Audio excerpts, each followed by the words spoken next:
बाळासाहेब ठाकरे आणि शरद पवार यांची कायद्याच्या चौकटीबाहेर जाऊन मोदी शहांना मदत, खासदार संजय राऊतांचा खळबळजनक दावा।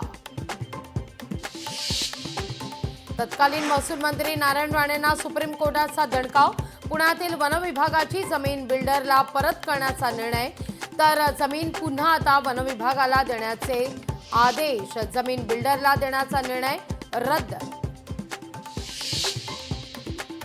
शिंदेंची शिवसेना पुन्हा एकदा महाविकास आघाडीला धक्का देण्याच्या तयारीत। महाविकास आघाडीसह ठाकरेंच्या शिवसेनेतील काही महत्त्वाचे नेते शिंदेंसोबत जाणार। बच्चू कडू शिक्षक मतदारसंघाची निवडणूक लढण्याची चिन्ह, 14 ते 15,000 शिक्षकांचा होकार असल्यास विचार करू, बच्चू कडूंची भूमिका।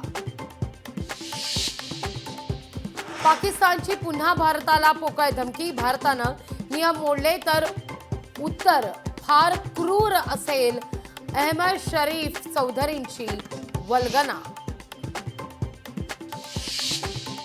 मणिपूरच्या चंदेल जिल्ह्यात 10 दहशतवाद्यांचा खात्मा, तर 7 दहशतवाद्यांच्या मुसक्यावण्यात यश, आसाम रायफलची कामगिरी। श्रीरामपूरमध्ये 14 कोटींचे 20 पोती ड्रग्ज जप्त, राज्यातील सर्वात मोठी कारवाई। राज्यात आजही अवकाळी पावसाची शक्यता, मध्य महाराष्ट्र आणि मराठवाड्यात जोरदार पावसाचा अंदाज, मुंबईसह ठाण्यातही मुसळधार पावसाची चिन्ह।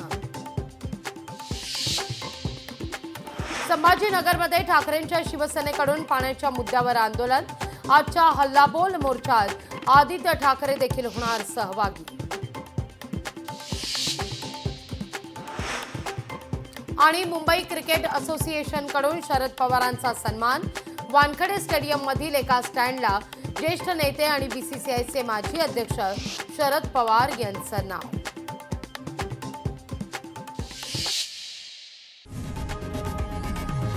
लोकशाही मराठी, ऐका, पहा, जागरूक रहा।